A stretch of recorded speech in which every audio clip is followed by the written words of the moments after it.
సిరిసిల్ల జిల్లా నర్మల ప్రాజెక్టు వద్ద వరదలో చిక్కుకున్న 5గురిని రెస్క్యూ టీం కాపాడింది. అప్పర్ మానేరు వద్ద ఉధృతిలో నిన్న 5గురు రైతులు చిక్కుకున్నారు. వారిని రక్షించేందుకు ఎస్డీఆర్ఎఫ్, ఆర్మీ సిబ్బంది రంగంలోకి దిగారు. బండి సంజయ్ కూడా అక్కడికి చేరుకున్నారు. లైవ్ చూద్దాం.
కుటుంబ సభ్యులు తమ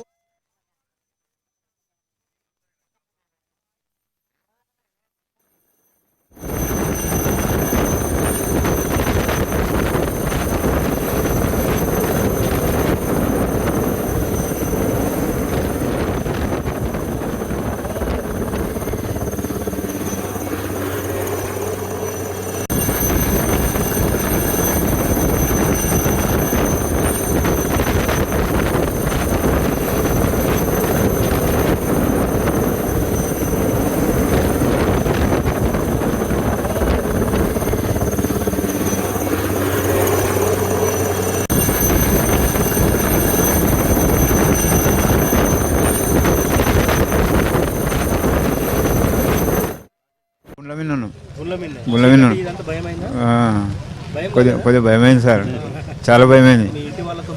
మాట్లాడాము, ఫోన్ స్విచ్ ఆఫ్ అవుతుంది, మళ్ళీ ఫోన్ చేయకూడదు, బాధపడకూడదు అని చెప్పినాము. కొద్దిగా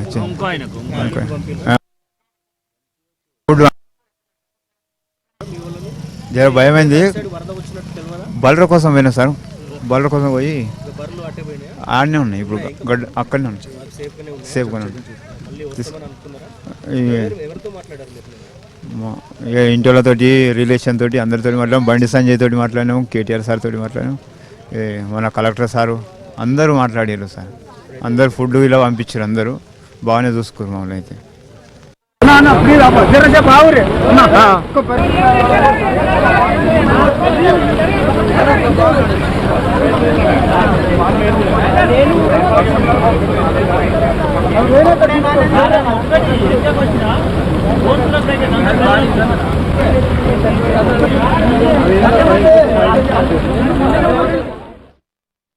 ఉన్నాము. రాత్రిపూట చెత్త పట్టుకొని బండ పైన వాటర్ చూసుకుంటే ఉన్నాము. వాటర్ ఎంత ఫ్లోర్ 4:30 సమయం నుంచి సాయంత్రం ప్రొద్దున ఉదయం 3 గంటల దాకా వాటర్ ఎక్కువనే ఫ్లోర్ అయిపోయింది. 3 గంటల నుంచి కొంచెం తక్కువ అయింది. మళ్ళీ ప్రొద్దున 8 గంటలకు మళ్ళీ యథావిధిగా ఎక్కువ అయిపోయింది. అదే వాటర్ ఎవరు మాట్లాడారు, మీతో ఏమనిపించింది? వాటర్ చూసుకుంటే మాతో కేటీఆర్ గారు మాట్లాడారు, బండి సంజయ్ మాట్లాడారు, ఉత్తమ్ కుమార్ రెడ్డి మాట్లాడారు, రేవంత్ రెడ్డి గారు మాట్లాడారు, మాతో అందరు కూడా నాయకులు కూడా మాట్లాడారు. అందరు మళ్ళీ మీ కుటుంబ సభ్యులను చూస్తామని మళ్ళీ నేను 100% మా కుటుంబ సభ్యులు కలుద్దామని యథావిధిని అనుకున్నా. నేను అనుకున్నట్టే భగవంతుడు నాకు సహకరించాడు. వీళ్ళు పెద్దలు కూడా నాకు అందరు సహకరించారు. అందుకే మా తల్లిదండ్రులు కలిసిపోయాను. అమ్మ ఏమనిపించింది? మళ్ళీ మీ కొడుకుని చూసినావు, ఏమనిపించింది అమ్మా?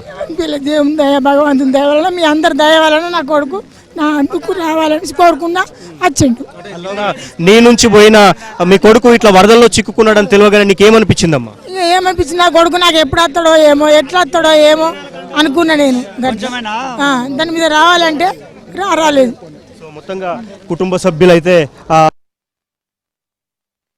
బాధితులు వరదల్లో చిక్కుకున్న వారు సురక్షితంగా ఒడ్డుకు చేరారు. సో ఏబిఎన్ ఆంధ్రజ్యోతితో ఎక్స్క్లూజివ్గా వాళ్ళు మాట్లాడారు. సో ప్రస్తుతం అయితే కుటుంబ సభ్యులను చూసిన తర్వాత విలపిస్తున్న పరిస్థితి అయితే ఉంది. సో ఖచ్చితంగా తమ కుటుంబ సభ్యులను కలుస్తాము, నిన్న కుటుంబ సభ్యుల నుంచి వెళ్ళి తిరిగి మళ్ళీ 24 గంటల తర్వాత వారిని కలిశాము అని కొంత ఆనందం అయితే వ్యక్తం చేస్తున్నారు. కొంత ఉద్వేగానికి భావోద్వేగానికి అయితే గురవుతున్న పరిస్థితి అయితే ఉంది. వీడియో జర్నలిస్ట్ సంపత్తో శ్రీనివాస్, ఏబిఎన్ ఆంధ్రజ్యోతి.